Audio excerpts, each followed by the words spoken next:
व्यवहार के सारे पक्ष समा जाते हैं। भगवद गीता का यह नवीन निरूपण आपको तभी मजा देगा जब आप भी इसके लिए मानसिक रूप से तैयार हो जाएंगे। और इसके लिए पहला काम है कि आप अपने सेल फोन को ऑफ कर लें। आपसे निवेदन है कि इस शो की रिकॉर्डिंग ना करें, क्योंकि यह कैमरा को नहीं आपकी आंखों को सुख देगा। तो कृपया अपने फोन बंद कर लीजिए और आनंद लीजिए उस वचन का, प्रवचन का, नीति वचन और धर्मोपदेश का, जो सदा सर्वदा से शाश्वत है, सर्वव्यापी है, सार्वभौम है। प्रस्तुत है श्रीमद् भगवद गीता।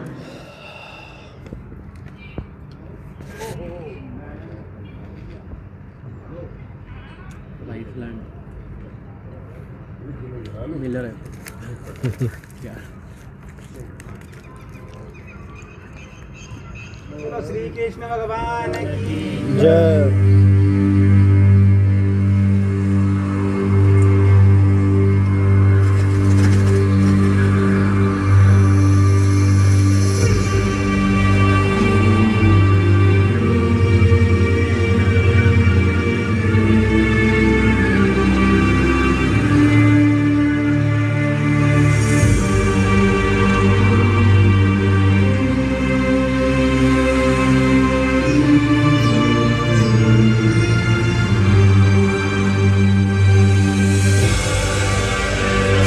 सदा गतिमान रहा, बहता रहा, चलता रहा, और मैं अचल अटल अडिग यही एक जगह गड़ा रहा, खड़ा रहा।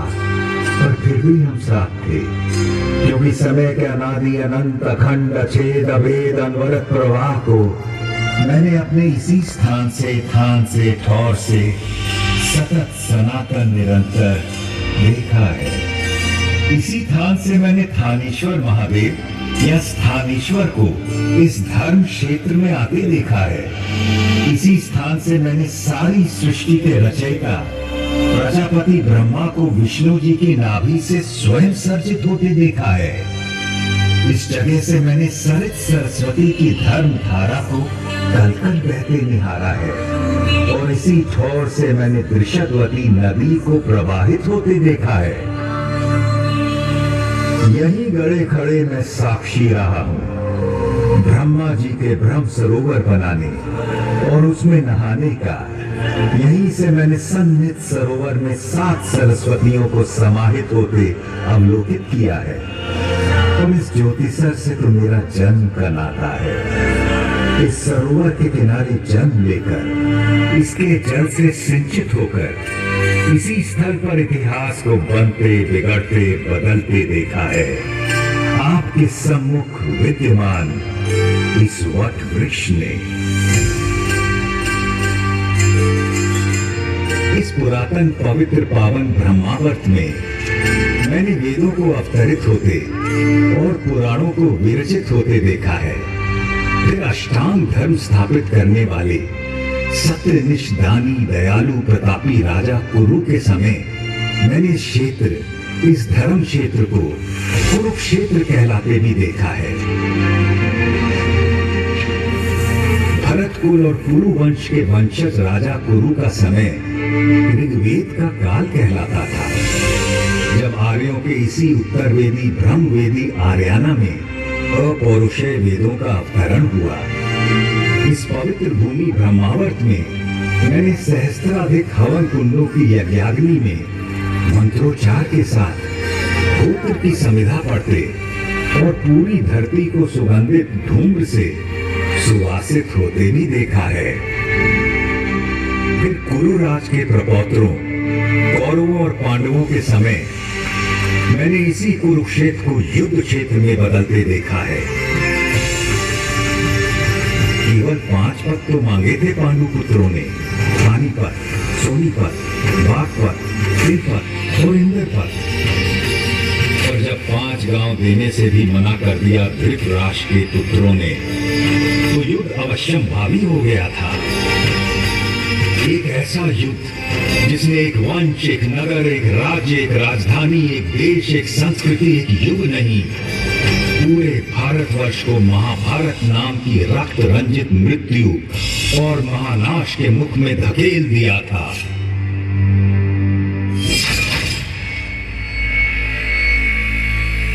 सच कहें तो महाभारत का युद्ध उसी दिन शुरू हो गया था जब जुए के मादक और मारक खेल के लिए धृतराष्ट्र के पुत्रों ने पांडवों को हस्तिनापुर के अपने प्रासाद में आमंत्रित किया था। जिसे द्यूत का व्यसन हो उसे जुए की चौपट से दूर रखना असंभव होता है। पांडवों की ओर से युधिष्ठिर पासे फेंक रहे थे और कौरवों की ओर से मामा शकुनी। एक एक कर सारे गांव गांव धन धान्य और संपत्ति पांडव हारते चले गए। दूसरे भाइयों ने बड़े भाई को आगे खेलने से रोकने के अनेक यत्न किए, किंतु जैसे ही युधिष्ठिर मानने को होते शकुनी उन्हें और उकसा देता। ऐसा कैसे हो सकता है कि पांडवों के बड़े राजकुमार के पास एक भी दांव लगाने के लिए कुछ भी न हो? और कुछ तो होगा, कोई रथ घोड़ा, दास दासी, चाकर भृत्य, स्त्री। हाँ, एक चीज है मेरे पास, मेरी पत्नी द्रौपदी, मैं उससे दांव पर लगाता हूँ। भैया, द्रौपदी कोई वस्तु नहीं, हम पांचों की पत्नी है वो। फिर कैसे आप उसे? ठीक है अर्जुन, तुम उसे जीत कर लाए थे, किंतु द्रौपदी में युधिष्ठिर का भी तो हिस्सा है। अभी इसका 5वां भाग काट कर दांव पर तो नहीं लगा सकते ना। आप पास अपने के युधिष्ठिर, इस बार जीत निश्चित आपकी ही होगी।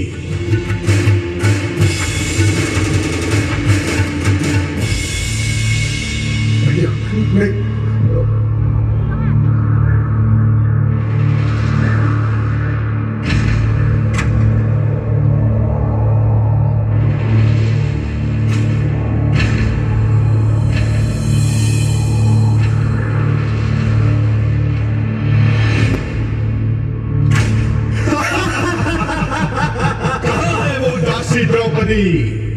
सुशासन, उसे इस दरबार में ले आओ, दुनिया तो देखे कि मैंने आज क्या जीता है।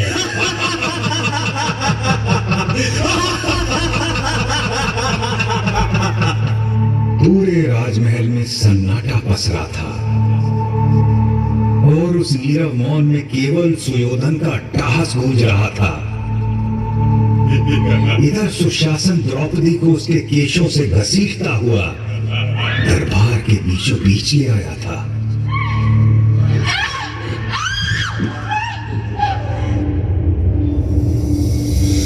पांच पतियों की पत्नी पांचाली, उस दिन तो तुम्हें ठीक से देख नहीं पाया था, किंतु आज तुझे देखकर मैं अचंभित हूँ रूपवती द्रुपद कन्या। अभी भी ना तूने मुझे ठीक से देखा है, न जाना है, वरना तेरी हिम्मत ना होती इस तरह मुझे बड़े दरबार में घसीटने की। पापी! सही तो कह रही है, अभी तूने मुझे न ठीक से देखा है, न जाना है। सुशासन, चलो निर्वस्त्र कर दो इस दासी को। बस कर सुयोधन, तेरी हिम्मत कैसे हुई मेरी पत्नी का ऐसे अपमान करने की? सुशासन, दूर हट जा। यदि तूने द्रौपदी को छुआ भी तो मैं तुझे जीवित नहीं छोड़ूंगा। धर्मराज, आप ही बताइए ना, द्यूत में हारी हुई स्त्री पर किसका अधिकार होता है? जीतने वाले का या उसे हार जाने वाले का? अपनी आंखों के सामने इतना अधर्म तो न होने दीजिए धर्मराज। मौनम सहमति लक्षणम। पुत्र सुशासन, निर्वस्त्र कर दो इस दंभी दासी को। कैसा पाप किया है आपने धर्मराज? अपनी पत्नी को मनुष्य नहीं, एक सूक्ष्म संपत्ति समझकर दांव पर लगा दिया। रोको इन्हें अर्जुन। नमः भीष्म, आप तो हमारे कुल के सबसे बड़े हैं, रोको ना ये पाप। गुरुवर्य द्रोण, क्या यही सिखाया है आपने आपके शिष्यों को?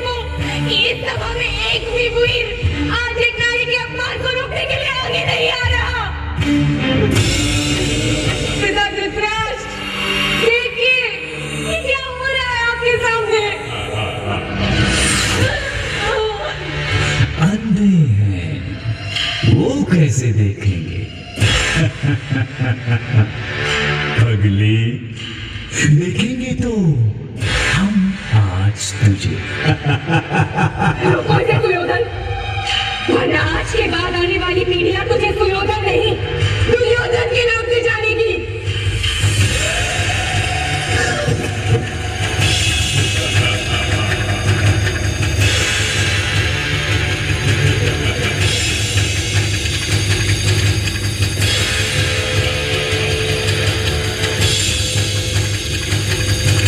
हे सखा, हे कृष्ण, हे कन्हैया, कोई बचा सकता है लाज अपनी इस सखी की।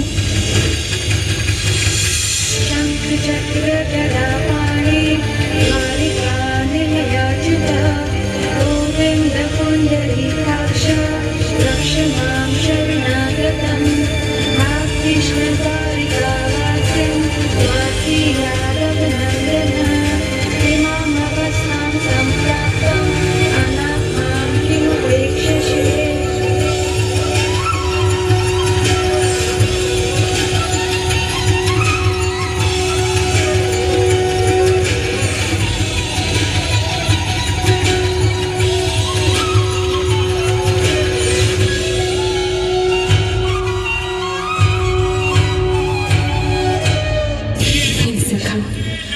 इतनी देर क्यों लगाती? तूने ही तो गलती की मुझे दूर द्वारिका से बुलाने की।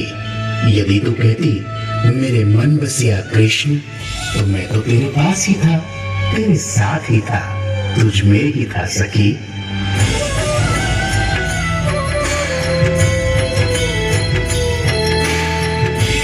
कृष्ण ने उस दिन अपनी सखी कृष्णा की लाश तो बचा ली, किंतु इस घोर पाप, इस जघन्य अपराध, संपूर्ण स्त्री जाति के इस अनादर के बाद संसार को प्रलयंकारी युद्ध से बचाना अब केशव के लिए भी संभव नहीं था।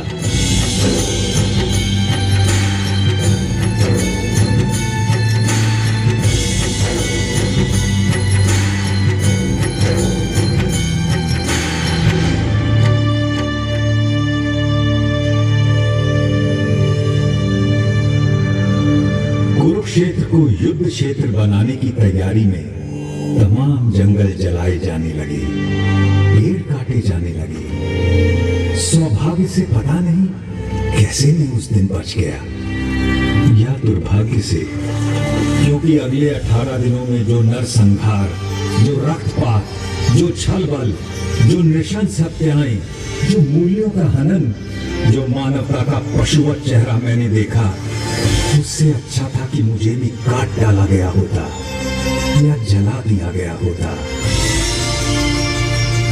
किंतु सबसे विस्मयकारी, विलक्षण और विचित्र था युद्ध का पहला दिन। कौरवों पांडवों की 18 अक्षौहिणी सुसज्जित सेनाएं यहीं सामने के मैदान में एकत्र होने लगी।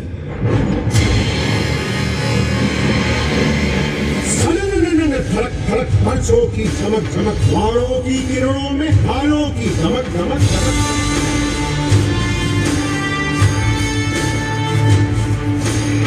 अश्वों की धड़क धड़क धड़क धड़क धड़क धड़क, रथध्वज की लहक लहक लहक लहक लहक लहक, मृत्यु आलिंगन को वीरों की ललक ललक, सेना की धड़क धड़क, ललकारे चहक चहक।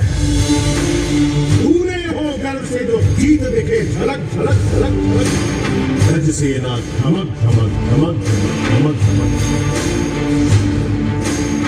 अग्निस्त्र धड़क धड़क धड़क धड़क। जय जय जय कौरव कहीं पांडव जय घोष धड़क, जय जय जय कौरव कहीं पांडव जय घोष धड़क, जय जय जय कौरव कहीं पांडव जय घोष धड़क।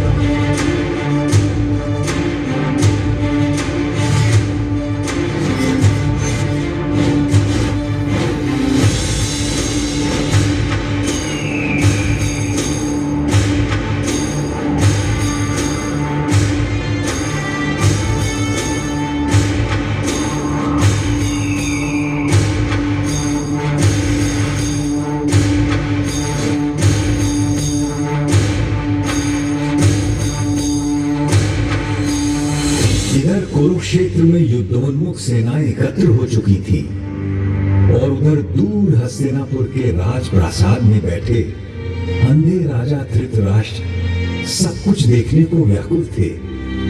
देखना तो दुर्भाग्य से असंभव था जन्मांध राजा के लिए, किंतु कदाचित उनके अंधेपन की प्रतिपूर्ति के लिए ही उनके रथवाहक संजय को दिव्य दृष्टि का वरदान था, जिससे वो दूर की चीजों को देख सकते थे।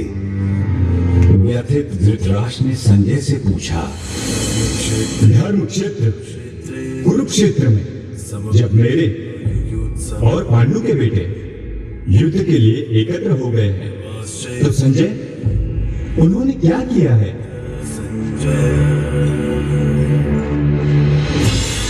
दुर्योधन को हर्षित करने के लिए कौरवों में वृद्ध महाप्रतापी पितामह भीष्म सिंह की तरह दहाड़ उठे।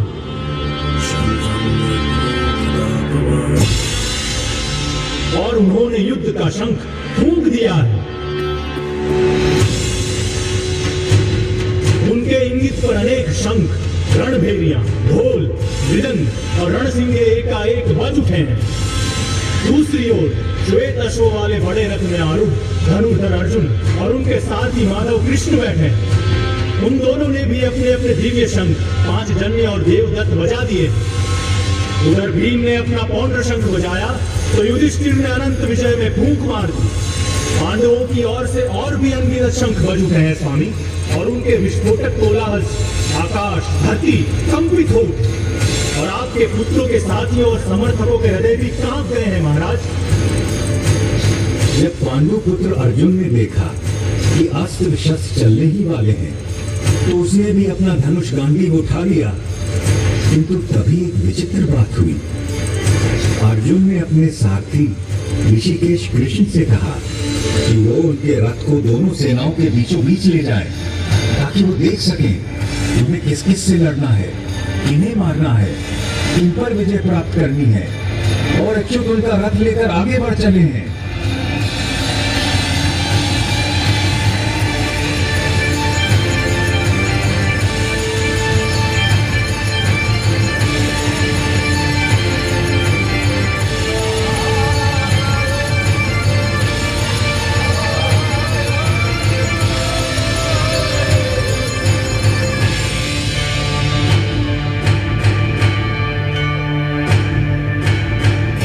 अर्जुन ने देखा कि सामने भीष्म और द्रोण थे। उसने देखा कि सामने खड़े सभी शत्रु योद्धा उसके पुरखे और दादा हैं, उसके आचार्य और मामा हैं, भाई बेटे पोते और पूरे जीवन के संगी साथी हैं। उसने देख लिया कि सामने खड़े मरने मारने को आतुर लोग सब उसके अपने थे, और व्यथित होकर वो बोल उठा, कृष्ण, न मुझे विजय चाहिए, न राज्य, न सुख। हमें राज्य मिले भी तो क्या होगा? भोगों का हम क्या करेंगे? जीने में क्या रखा है? ये सबके सब मेरे आचार्य, मेरे गुरु, मेरे पितर, मेरे ताऊ चाचा, मेरे बेटे, मेरे बाबा दादा मामा पोते साले ससुर सगे संबंधी हैं। मैं इन्हें मरवाना या मारना नहीं चाहता केशव, चाहे मेरी जान ही क्यों ना चली जाए। भले ही 3 लोगों का राज्य मुझे मिल जाए, फिर तो थोड़ी सी भूमि की बात ही क्या है। माना यह आतताई है, किंतु वो है तो हमारे बंधु ही। अपने कुटुंबियों को मारकर माधव हम सुखी कैसे हो सकते हैं? महाशोक की ये महापाप करने को हम तैयार हैं। राज्य और सुख के लोभ में हम अपने ही लोगों की हत्या करने को उतारू हो गए। धृतराष्ट्र के अस्त्रों शस्त्रों से सुसज्जित बेटे भले रण में मुझे मार डाले, तो भी मेरे लिए यही उचित और स्वीकार्य होगा। अर्जुन की ये विषाद योग दशा देखकर उसके सारथी श्री कृष्ण कदापि चिंतित नहीं हुए, बल्कि उसकी बातें सुनकर ऋषिकेश कृष्ण कुछ हंस पड़े और अर्जुन से बोले,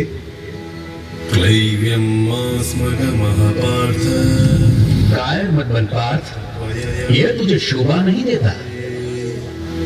हृदय की शुद्ध दुर्बलता को त्याग दे और उठ खड़ा हो जा।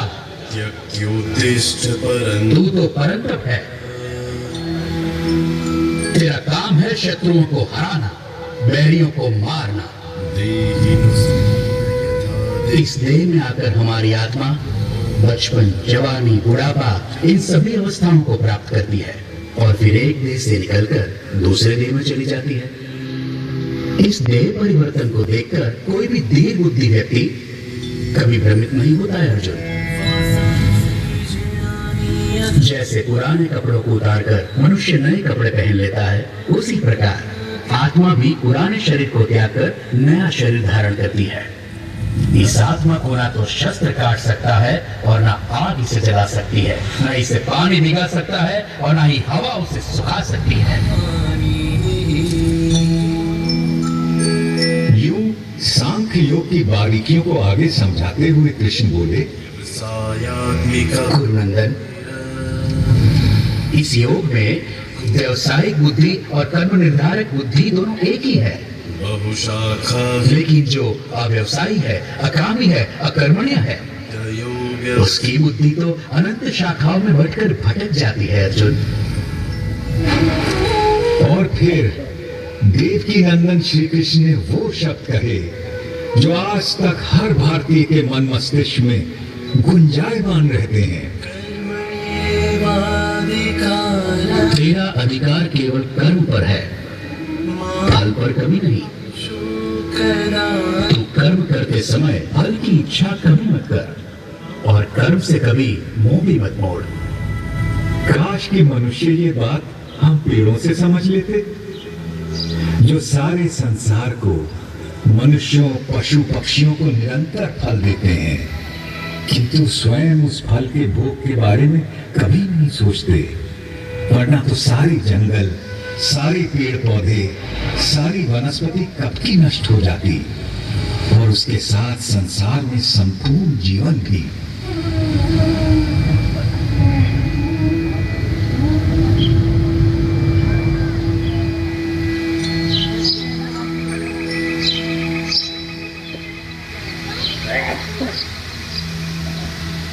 आपकी बातें मिली जुली सी है जनार्दन, और आप मुझे भ्रमित कर रहे हैं। कृपया निश्चित करके कोई भी एक बात कहे जिससे कि मेरा कल्याण हो देवकी नंदन। और आपका जन्म तो कई युगों के बाद हुआ था, सतयुग, त्रेता युग। फिर आप सब कैसे जानते हैं कि आरंभ में ये सब कहा गया था? भरतवंशी अर्जुन, जब जब धर्म का ह्रास होता है और अधर्म बढ़ता है, तब तब मैं अपने आप को स्वयं सर्जित करता हूँ।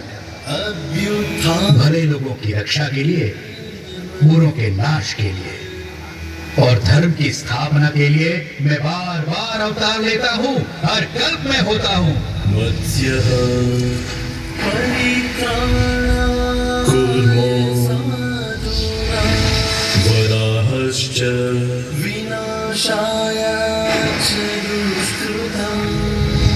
न संगोवतः वामनः संदवामि रामो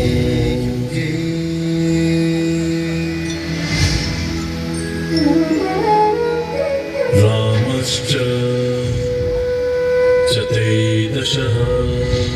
अर्जुन के सीधे संशय के बाद भगवान ने उसे ध्यान योग के बारे में इस प्रकार बताया।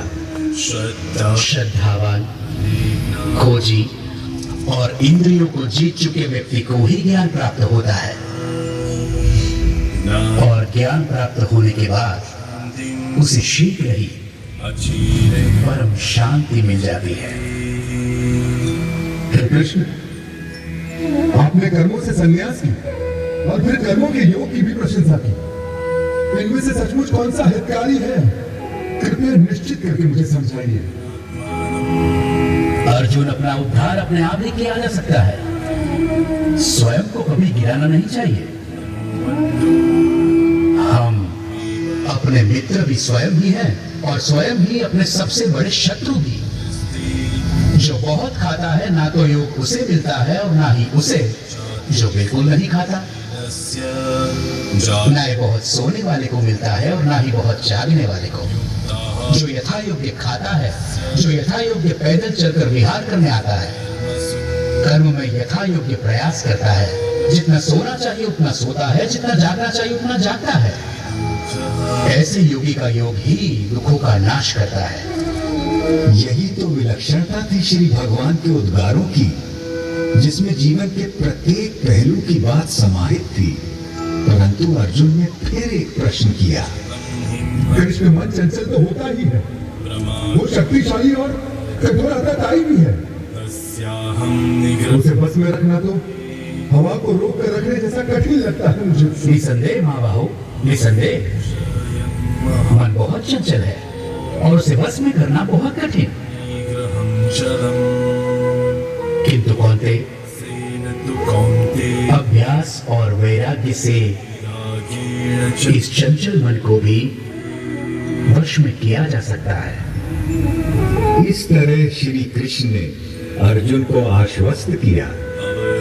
वो मूर्ख लोग मेरा तिरस्कार करते हैं, मेरा महत्व घटाते हैं, जो ये समझते हैं कि ये समस्त भूत प्राणियों का महेश्वर और अजन्मा मैं इन सभी कार्यों को करने के लिए इस मानव देह पर आश्रित हूँ।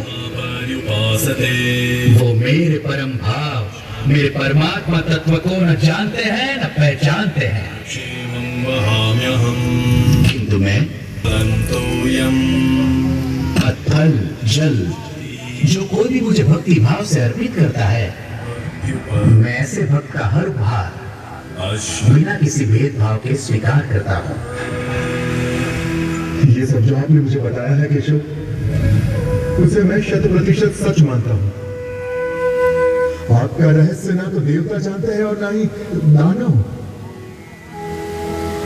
किंतु अपना योग और विभूति एक बार फिर से और विस्तार पूर्वक बताइए ना जनार्दन, क्योंकि आपकी वाणी और वचनों को सुनकर मुझे तृप्ति नहीं होती। अर्जुन के इस प्रश्न के उत्तर में श्री कृष्ण ने उसे विश्व रूप दर्शन योग के बारे में ज्ञान दिया। आकाश में सहस्त्र सूर्य एक साथ निकल आए तो उनका संवेद प्रकाश भी उस महात्मा की दमक की बराबरी शायद ही कर सके। इसलिए तो यश कमा, शत्रुओं को जीत, इस समृद्धशाली राज्य भोग, इन सबों को तो मैंने पहले ही मार दिया है। तुझे तो बस निमित्त बनना है पांडव। मेरे पास केवल वो लोग आ सकते हैं जो अपने समस्त कर्म मुझे अर्पित कर देते हैं, जो मेरी ओर उन्मुख हों, जो मेरे भक्त हों, जो इस संसार के सभी भूत पदार्थों और प्राणियों के प्रति शत्रुहीनता की भावना रखता हो। केवल वो ही मुझे प्राप्त कर सकता है पार्थ। शनय शनय अर्जुन का मन कुछ स्थिर होने लगा और जिज्ञासु होकर उसने श्री कृष्ण से पूछा कि कुछ वक्त हमेशा सतत उनकी उपासना करते रहते हैं और अन्य उनको अक्षर और अव्यक्त मानकर उनकी उपासना करते हैं। अब प्रश्न ये है कि उन दोनों में से वो स्वयं किसको अच्छा योगी मानते हैं। भगवान ने बड़ी धीरज से उत्तर दिया।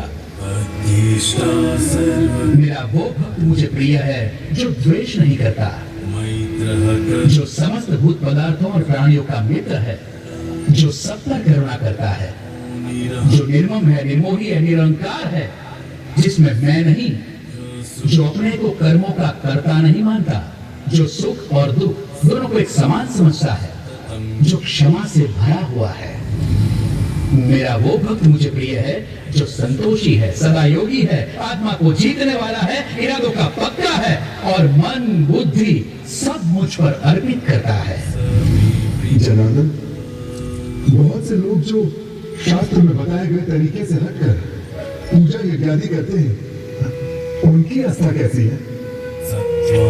भारत, सबकी श्रद्धा अपने अपने व्यक्तित्व और स्वभाव के अनुरूप होती है। मनुष्य श्रद्धा का पुतला है। जिसकी जैसी श्रद्धा होती है वैसा ही वो होता है। आप अर्जुन ने एक अंतिम प्रश्न किया। महाबाहु ऋषिकेश, केशिनी शूदन, मैं संन्यास का और त्याग का तत्व भी जानना चाहता हूं। इनमें से सचमुच कौन सा हितकारी है ये भी समझना है मुझे। कवि, मेधावी और विद्वान एक बात अच्छी तरह से जानते हैं कि संन्यास उन कर्मों का परित्याग है जो फल की कामना से किए जाते हैं, और दूसरे विवेचक सभी कर्मों के फल के त्याग को ही त्याग मानते हैं।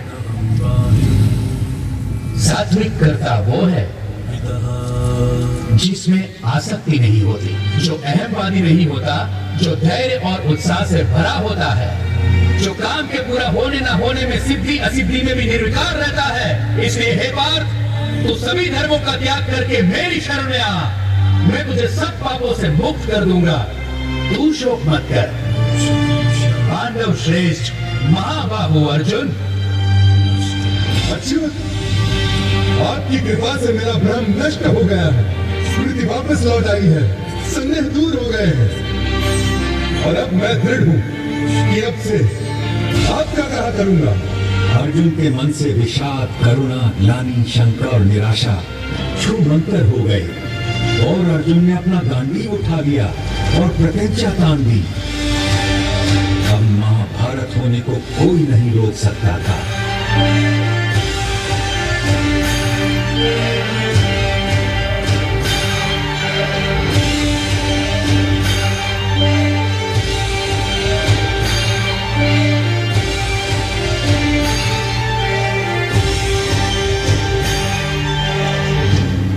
उधर दूर हस्तिनापुर में धृतराष्ट्र के सम्मुख बैठे दूरदृष्टा संजय के मन से भी सारी शंकाएं और भय दूर हो चले, और वो अपने भरतार कौरव नरेश से स्पष्ट बोल पड़ा। जहाँ योगेश्वर श्री कृष्ण, धनुर्धर अर्जुन, वहीं लक्ष्मी होगी, वहीं विजय होगी, वहीं कल्याण होगा, वहीं अचल नीति का व्यवहार होगा। ये मेरा मानना है और ये मेरा मत भी। संजय के मन से कौन सम्मत ना होगा।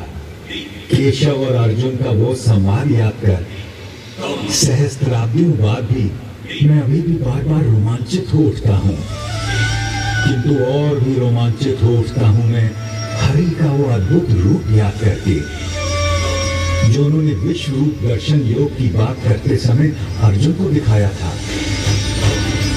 देखते देखते श्री कृष्ण बड़े होने लगे, विशाल होने लगे, विराट होने लगे। देखते देखते उनके अनंत आंख, असंख्य चेहरे, अनगिनत हाथ हो गए, जिनमें अगणित अस्त्र शस्त्र सज्जित थे। कोई ऐसी देवी देवता, भगवान, गंधर्व, यक्ष, अप्सरा न थे जो उनमें विद्यमान न हो। वो अनादि अनंत अखंड अचेत अवेद थे। सहस्त्रों सूर्यों का तेज उनमें दमक रहा था। वही कौन घूमती गूंजती वाणी दशों दिशाओं से गुंजायमान थी।